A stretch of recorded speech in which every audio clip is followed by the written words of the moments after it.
Overall, just what is your assessment of the defense, and particularly the defensive front's play Saturday against Arkansas? How did you feel like you guys do? What were some of the things that y'all had trouble with when y'all did have trouble? As a defensive line, I feel like if you watch the film, I feel like we played great.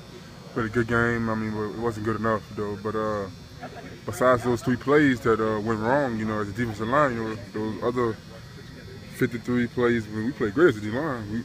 Theo made them two, 3 big runs. I mean, we in there. I mean, we beat Arkansas as a defensive line. And we watch the film, People say it outside, like, oh, LSU did this, but as a D-line, you get down, you really watch the film like we do.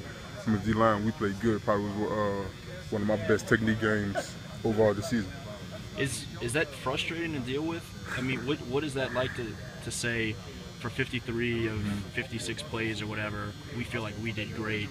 But the other 3 end up being long. Very frustrating because you look at it, like I said, as a D-line, this is one of our best technique games. Like you look at it, we had somebody play good because Arkansas was the biggest offensive line we played, the biggest and probably one of the best offensive line we played. But I mean, we was hitting them in the mouth and everything that you love.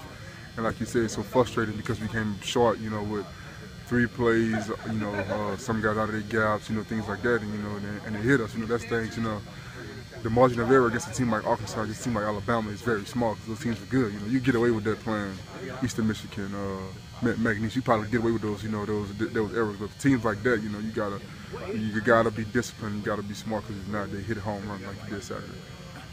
Is now with back-to-back losses, how is the overall mindset of the team, and just in terms of everybody staying together and all that stuff? What's that been like? Are people starting to get splintered at all between different groups? No, not at all. Because everybody realized, we were 8-5 last year. This season we have a chance to finish up 10-2. 10-2 in the SEC. To me, to anybody else, that's pretty good. 10-2 in the SEC with 2 losses. That's good. 10-2 record. That's a winning record. With 2 games we lost. So 10-2. That's a hell of a record. So I don't think nobody, like, oh no, this and that. We still have a chance to finish strong, and we're gonna finish strong. Starting off this week with Ole Miss. Are y'all specifically talking about 10-2 is the new goal, or is it? No, we're not talking about 10-2. We're talking about Ole Miss. Ole Miss, we have to get back on track and get this win. No matter what it takes, we have to get back on track and play Ole Miss. How tough is it to see teams that were ahead of y'all lose when you get home and you see the fact that the Stanford lost, the Baylor lost, stuff like that, and that some of the things that were still alive going into that Arkansas game, y'all would have gotten some help, but it just doesn't matter. That's what frustrated me a lot. I watched on the TV and I saw Stanford and all those guys losing.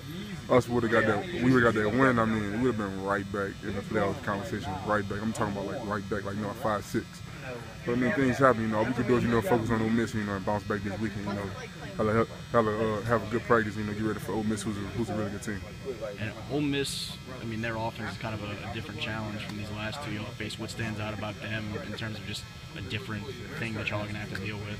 Chad Kelly. I think it's Chad Kelly because Bo Wallace, he was good, but Chad Kelly, the guy just brings so much energy to the offense. Of course, after Quan Treadwell coming back on that offense, so guys like that. So they're returning 10 of 11 starters from last year. So all 10 guys coming back except one, and that's Chad Kelly. Chad Kelly is there back. Chad Kelly is a new guy. So that Ole Miss team is going to be pretty good.